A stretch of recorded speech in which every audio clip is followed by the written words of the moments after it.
Good morning, जय हिंद, जय भारत दोस्तों। नमस्कार।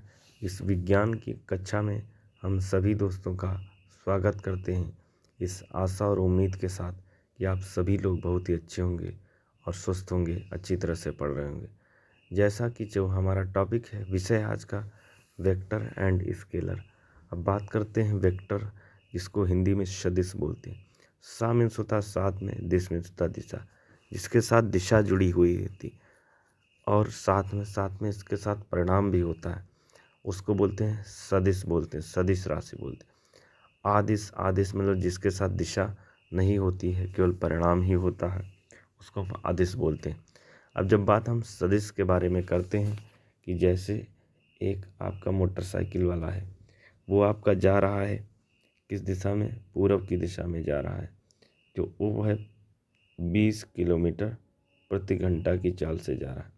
तो ये डायरेक्शन पता है कि पूर्व में जा रहा है और इसकी स्पीड कितनी है, 20 किलोमीटर प्रति घंटा।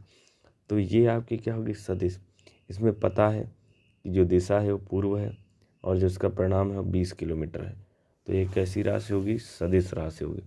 अगर ये पता ना हो, जैसे हमने मान के चलो 20 किलो चीनी है, तो 20 किलो चीनी आप पूरा वेट लोगे चीनी का, तो उसमें आप दिशा नहीं बता सकते हो कि किस दिशा में हो, तो इसको अदिश राशि बोलते हैं। जैसे जब बात करते हैं सदिश राशियाँ, वे भौतिक राशियाँ होती हैं जो परिणाम के साथ साथ दिशा बताती हैं। इसको ये साधारण बीजगणितीय नियम का पालन नहीं करती हैं।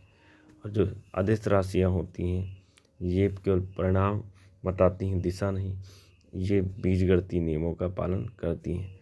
जैसे उदाहरण दिया, विस्थापन, वेग, त्वरण, विद्युत क्षेत्र, बल, संवेग, आवेग व चुंबकीय क्षेत्र। और अदिश राशियों की बात करते हैं, उदाहरण के लिए द्रव्यमान, कार्य, ऊर्जा, शक्ति, क्षेत्रफल, घनत्व, चाल, दाब, आयतन, दूरी, समय, विभव, ताप, धारा। ये होता है आपका अदिश राशि। रिप्रेजेंटेशन ऑफ वेक्टर, सदिश राशियों का निरूपण कैसे करते हैं। ये इनके ऊपर एक तीर का चिन्ह लगाया जाता है इनके ऊपर। जैसे हम बात करते हैं तो ये परिणाम को बताती हैं और आपके क्या होती हैं, दिशा को भी बताती हैं, जो इनके ऊपर तीर का निशान है। सदिश राशियों का परिणाम निरूपण होता है वेक्टर ए। जब बात करते हैं तो इसमें त्रिभुज का नियम लगता है। जैसे एक वेक्टर ए हो गया, एक वेक्टर बी हो गया, दोनों का जो रिजल्टेंट वेक्टर होगा vector A plus vector B.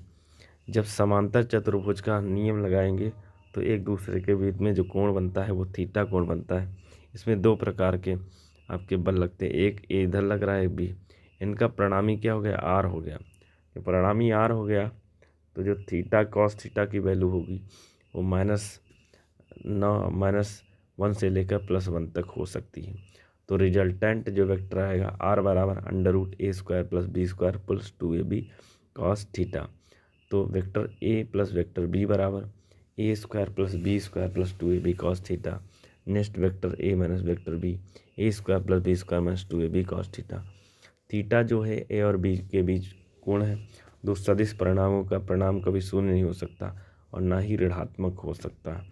यदि किसी वस्तु पर हम पूर्व की दिशा में 3 न्यूटन का बल लगता है तो उत्तर दिशा में 4 न्यूटन का बल लगता है, तो इसका परिणामी कितना होगा, इसका परिणामी 5 न्यूटन आएगा निकल करके।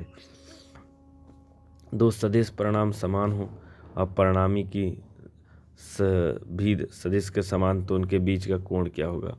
तो जब परिणामी समान होगा तो जैसे हमारा ए बी और आर का मान क्या होगा, बराबर होगा, तब क्या कंडीशन हो सकती, तब जो आपका निकल के आएगा वो cos थीटा और थीटा बराबर 120 डिग्री आएगा। तो ये दोनों फार्मूले हैं, इसी के आधार पर हम प्रश्न को हल करते हैं। एक होता है vector A plus vector B बराबर √a² + b² + 2ab cos theta. दूसरा आपका फार्मूला हो जाता है √a - b बराबर a² + b² - 2ab cos theta.